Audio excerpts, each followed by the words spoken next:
My father was the founder of Medicare Pharma, one of Chicago's most successful pharmaceutical companies. Until last year, that is. 3 months ago, my father passed away from a heart attack. He was 68. Too young to die. I heard he collapsed at the company office in the Willis Tower in Chicago's Loop District. It was a fitting end for a man who lived and breathed his work until the very end. But I couldn't be there to witness his final moments. Even though I wanted to rush to his side, Mother kept me away, saying, "It's too late." Mother's phone call was brief. "Thomas is dead. The funeral is on Sunday." That was all. Her voice was as matter-of-fact as if she were announcing a package delivery. Only after Father died did I realize just how lonely he must have been in this family. I work as a senior accountant at a major accounting firm in Chicago. My annual salary is $80,000. I live alone in a modest apartment in the River North District.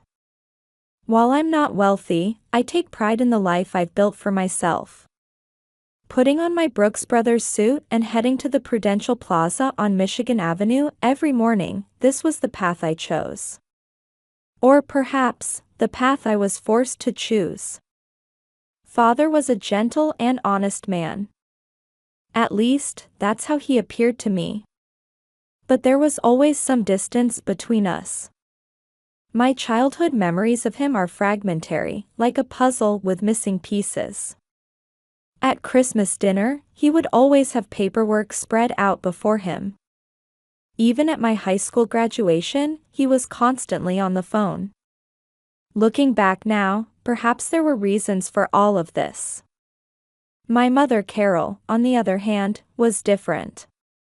Reigning as a society queen in the affluent Winnetka district of Chicago's North Shore, she had once served as the company's financial director. Her calculating nature and obsession with appearances had confused me since childhood. Shopping at Saks Fifth Avenue, discussing art as a member of the Art Institute of Chicago, attending concerts as a patron of the Chicago Symphony, every activity was just another stage for her to display her status. And then there's my sister Jessica. 3 years younger than me, she now has twins and has built what Mother considers the perfect family with her husband, an IT company executive. She too had been involved with the company at one point as an accounting assistant. My sister, who can't resist shopping at Neiman Marcus, seemed to have inherited Mother's values completely. I don't understand. Why was I the only one who took a different path, when everyone else in the family was involved with the company?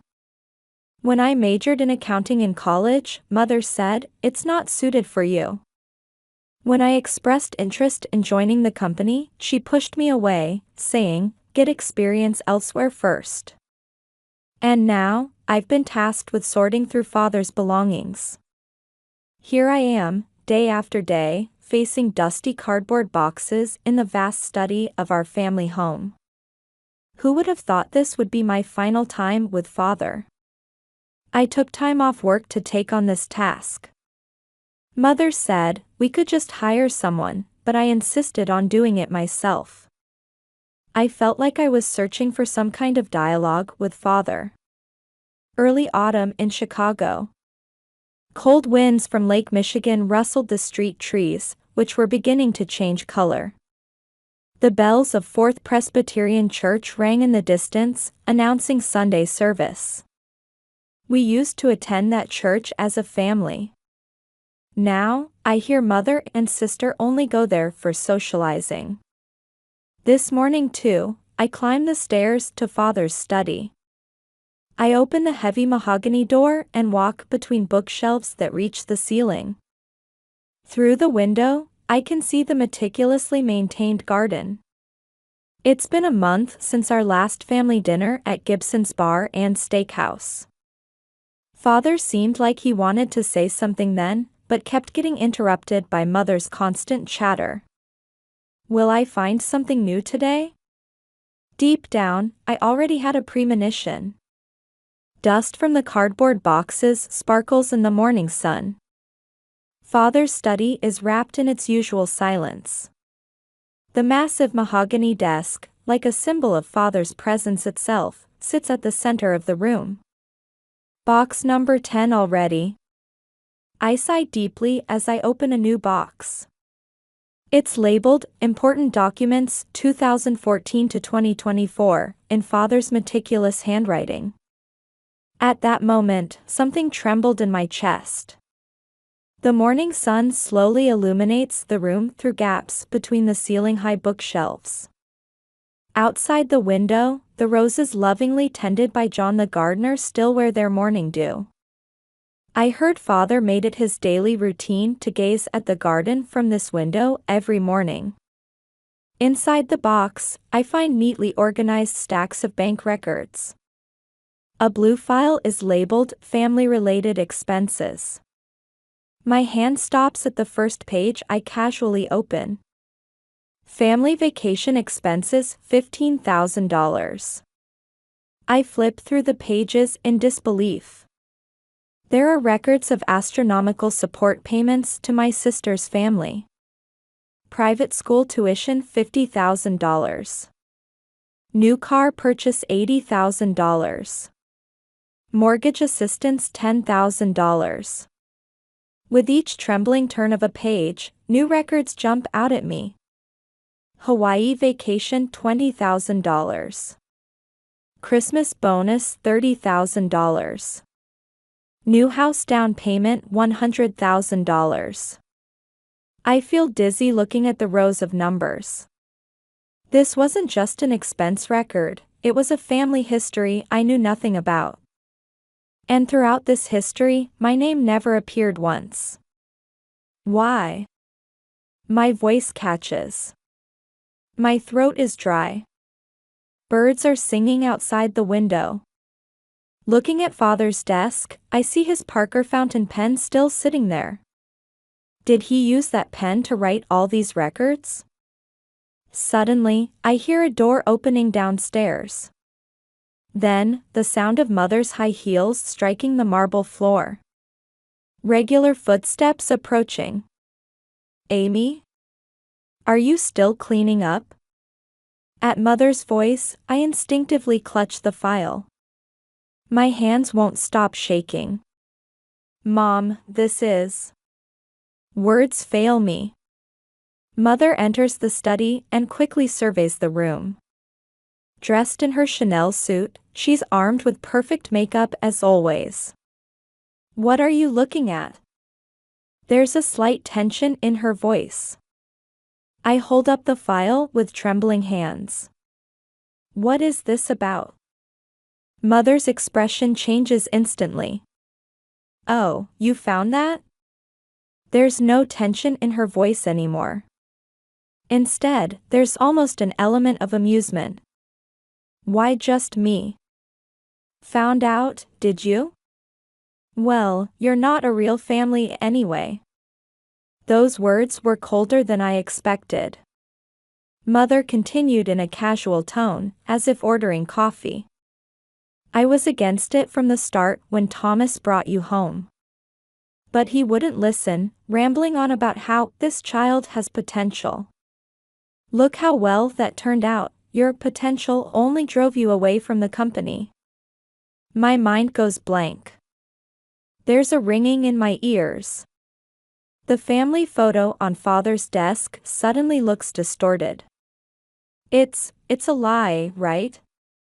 It's the truth. When you were 3, Thomas brought you from an orphanage. I opposed it from the beginning. After all, bringing a strange child into the family was too big a risk, don't you think? Mother sat elegantly on the sofa and continued as if telling an old story. But your integrity actually worked in our favor. Having you helped maintain appearances. The image of a good family taking in a troubled child was very well received in social circles. Words catch in my throat. My feet feel unsteady. The view outside the window starts to blur. What about Jessica? Jessica is my daughter. My real one. So naturally, she should inherit the family assets, right? At that moment, something snapped inside me. Still clutching the file, I ran from the room. My feet stumbled several times as I raced down the stairs. By the time I reached the entrance, tears had distorted my vision. When I opened the door, the cold autumn wind struck my cheeks. Amy. Leave those documents here. Mother's voice echoes behind me. I pretend not to hear and jump into my car. My hands shake as I start the engine. The mansion in my rearview mirror grows smaller and smaller. The light rain hitting the windshield mingles with my tears. Chicago's cityscape is blurred and gray. In the car, with only the engine sound resonating, I remembered Father's words. Amy, you have potential. Were those words true? Or was that a lie too? Countless memories spin in my head. Christmas dinner. High school graduation. Family vacations.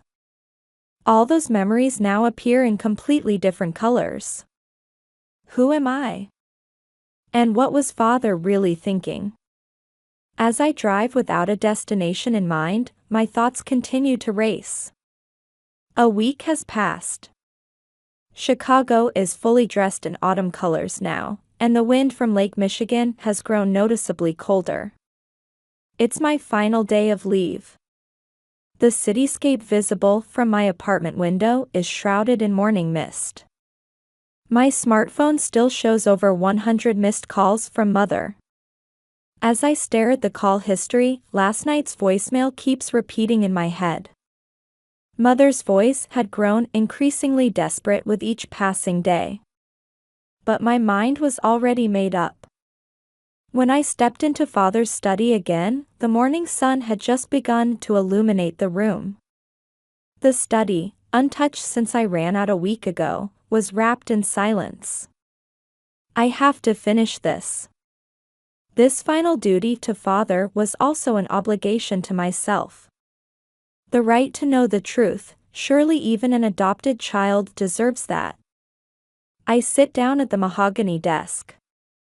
The bank records I found a week ago are safely stored in my apartment's safe.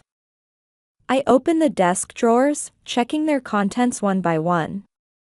Bills, receipts, notebooks, everything perfectly organized.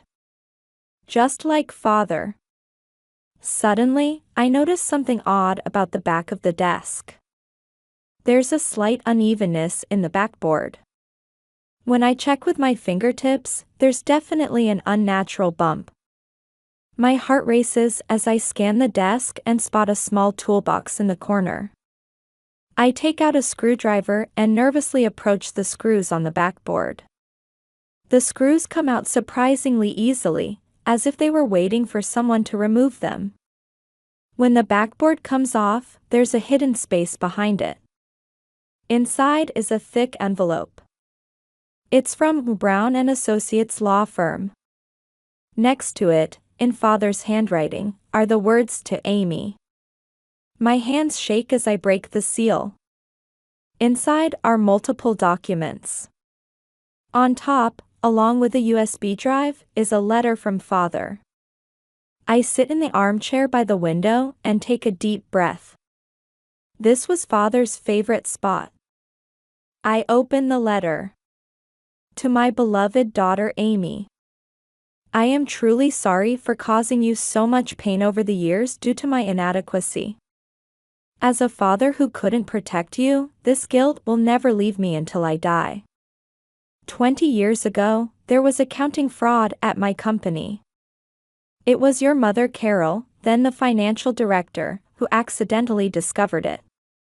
She and your sister Jessica began using this fact to blackmail me. To prevent the company from losing credibility, and more importantly, to keep you from getting involved, I continued to give in to their demands. While appearing to favor your sister's family on the surface, I've been secretly gathering evidence and preparing to secure your future. This is the best atonement I could manage.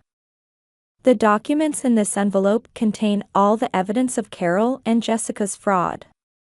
The USB drive contains 20 years of transaction data. I've already informed my close friend, Attorney John Brown, of the details. He will be on your side. And there's something I most wanted to tell you. Yes, you are indeed a child I brought home from an orphanage. But it was fate. When I first met you, I saw myself in your eyes. The same loneliness, the same integrity, and the same strength. Carol strongly opposed it. But I knew instinctively. You would surely be able to change this family. However, my cowardice got in the way. If I exposed the fraud, the company would collapse, and hundreds of employees would be left stranded. Yet if I left things as they were, the corruption would only spread. Caught between these choices, I made the worst decision, to maintain silence and keep you at a distance. Please forgive me. And from now on, please live with your head held high. The painful memories, the suffering, it's all my responsibility. But your life is just beginning. You have a strength that no one can take away. Finally, the words I most wanted to say. Amy, you are my pride. With love. Father. I can't stop crying. Outside the window, birds are singing their morning song.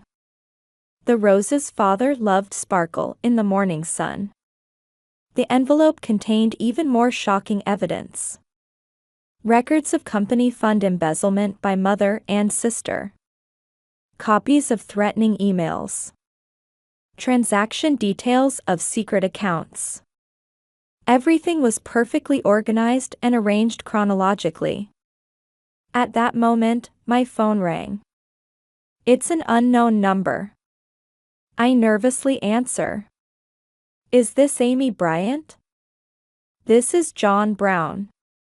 A low, calm voice resonates. Your father told me everything. Could we meet in person at my office on the 45th floor of the John Hancock Center? As the sun rises, the study grows brighter. Father's photograph seems to smile down at me watchfully. This is Father's will. And the beginning of a new life. I stand up with determination. The morning sun on my shoulders feels warm, like Father's hand. Chicago was about to greet a new day. Skyscrapers tower through the morning mist. My car glides toward one of them, the John Hancock Center. The mansion reflected in my rearview mirror gleams in the morning sun. There's no turning back now. I can only move forward. That's what Father wanted. In the car heading to the law office, memories of the few moments with Father flash through my mind like a slideshow. On my high school graduation day, he was indeed constantly on the phone. But afterward, when we were alone, he softly said congratulations. I still remember the warmth in his eyes at that moment. Everything was for this day. Father had been quietly fighting for 20 years. The John Hancock Center appears before me, gleaming in the morning sun. 3 days have passed since my meeting with Attorney Brown. Dusk casts shadows through the window of my River North apartment. Mother's calls never cease. Amy, answer the phone right now. You know the company is in danger, don't you? Do you realize your selfishness will leave employees' families homeless? Do you think I'll forgive such treatment? The voicemails grow more threatening by the day. Meanwhile, I've been carefully reviewing the evidence Father left behind with Attorney Brown. At the law office on the 45th floor of the John Hancock Center, overlooking Chicago, the attorney spoke quietly. Thomas had been preparing for this day for 20 years. Every day, he gathered evidence bit by bit, kept records, and organized everything. But until the end, he didn't want to cause you any pain. That's why he chose this timing. Father's meticulous preparation was both an act of love and atonement. At 8 p.m., the doorbell rings. I catch my breath as I see the visitors through the peephole. Mother Carol and Sister Jessica. Their expressions show anxiety I've never seen before. Before opening the door, I start my phone's voice recorder. This too is according to the plan discussed with Attorney Brown. Come in. As I show them to the living room, Mother immediately begins. Stop this foolishness. Destroy your father's records now. Why? They're company accounting records. Leave company matters to us. No, Mom. I mean the fraudulent accounting. At those words, Mother's expression freezes. Sister Jessica can't hide her panic. What are you talking about? This is. I know everything. Father left all the records. I slowly take out the USB drive. The color drains from Mother's face.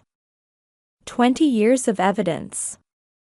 Copies of threatening emails, secret account transaction records, everything is here. Don't be ridiculous. Jessica suddenly shouts. You're just an adopted child. What right do you have? Jessica. Mother tries to stop her, but it's too late. Yes, I am adopted. But Father chose me. And he endured for 20 years to protect this company.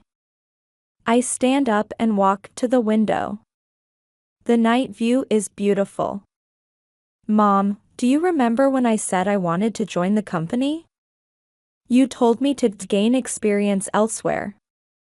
You were actually afraid I'd discover the fraud, weren't you? Be quiet. Mother shouts. What do you know?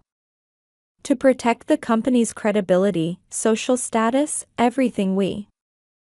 Stop lying, my voice is calm. All you wanted to protect was your luxurious lifestyle. That's completely different from how Father tried to protect the company. So what are you planning to do? My sister snaps. Are you going to expose everything? The company will collapse if you do. No. Steam rises from the tea I've prepared in the kitchen. The scent of cinnamon fills the room. I'll protect the company.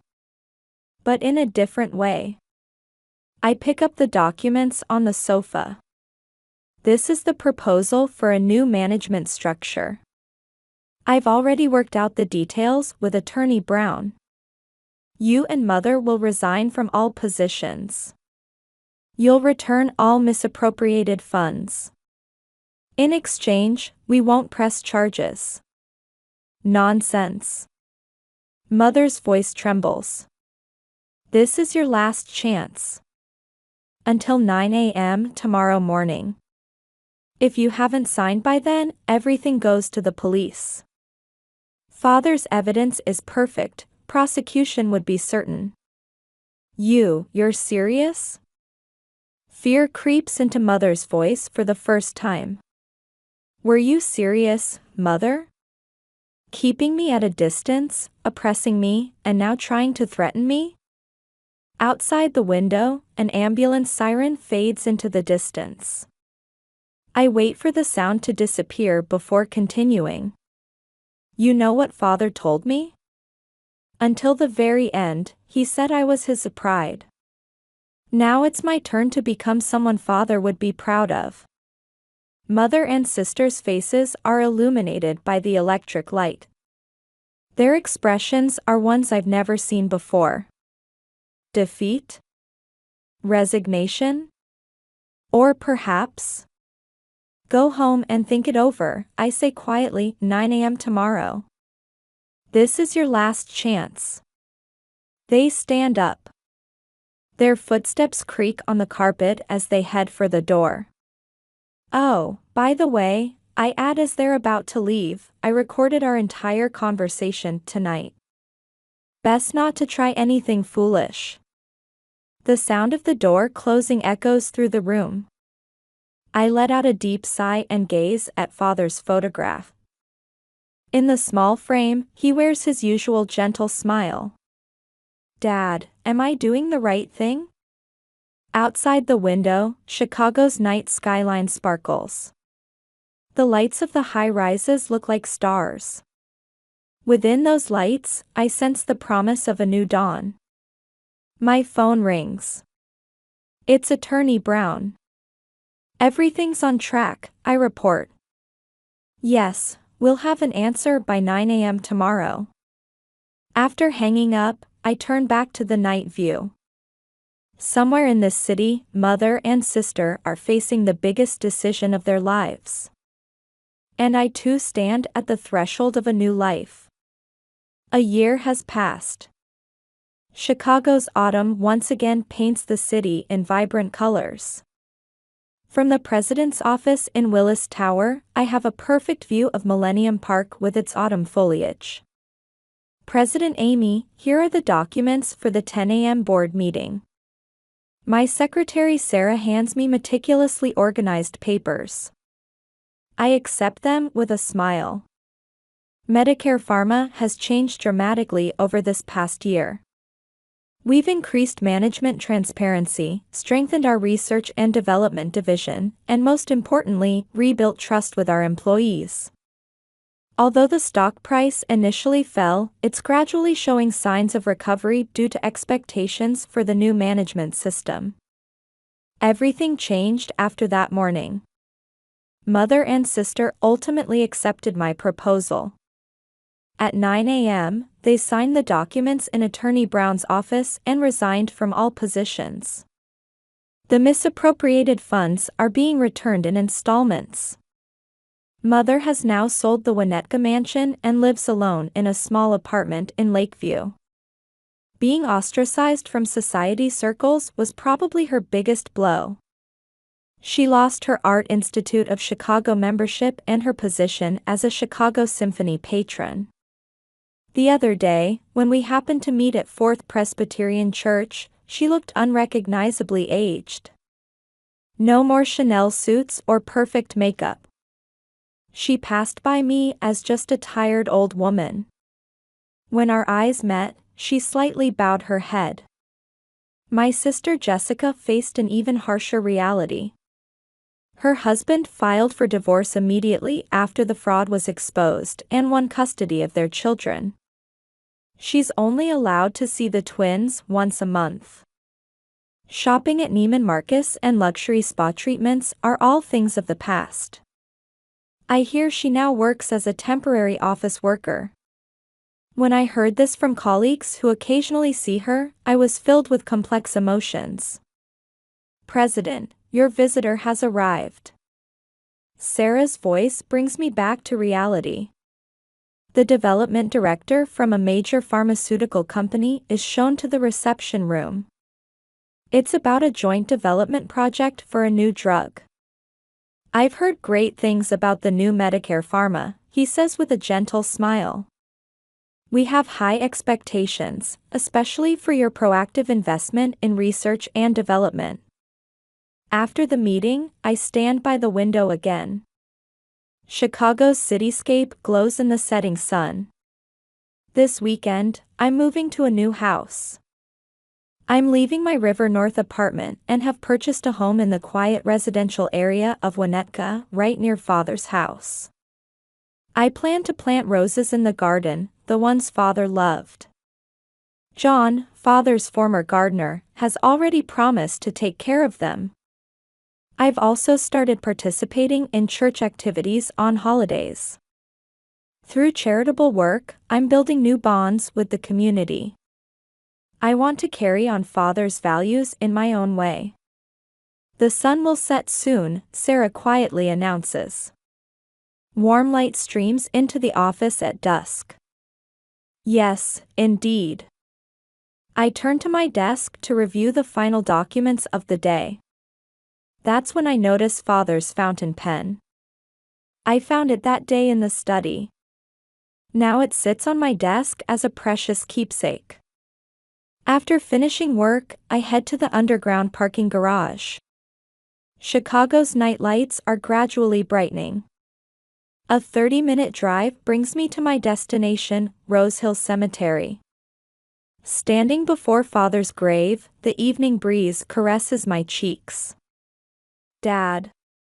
As I place flowers, I speak quietly. The company is doing well now. The employees are getting used to the new system. I think I'm managing to protect what you built, in my own way. Ginkgo leaves dance in the wind. But you know, Dad. There's one thing I want to tell you. I take a deep breath and continue. You don't need to apologize anymore. You showed me all the love you could. That love was never wrong. My eyes grow hot. So Dad, please rest easy. I'm living proudly now. As your daughter, with my head held high. Church bells ring across the cemetery at dusk. I quietly close my eyes. In my heart, I see Father's gentle smile. I'll come again.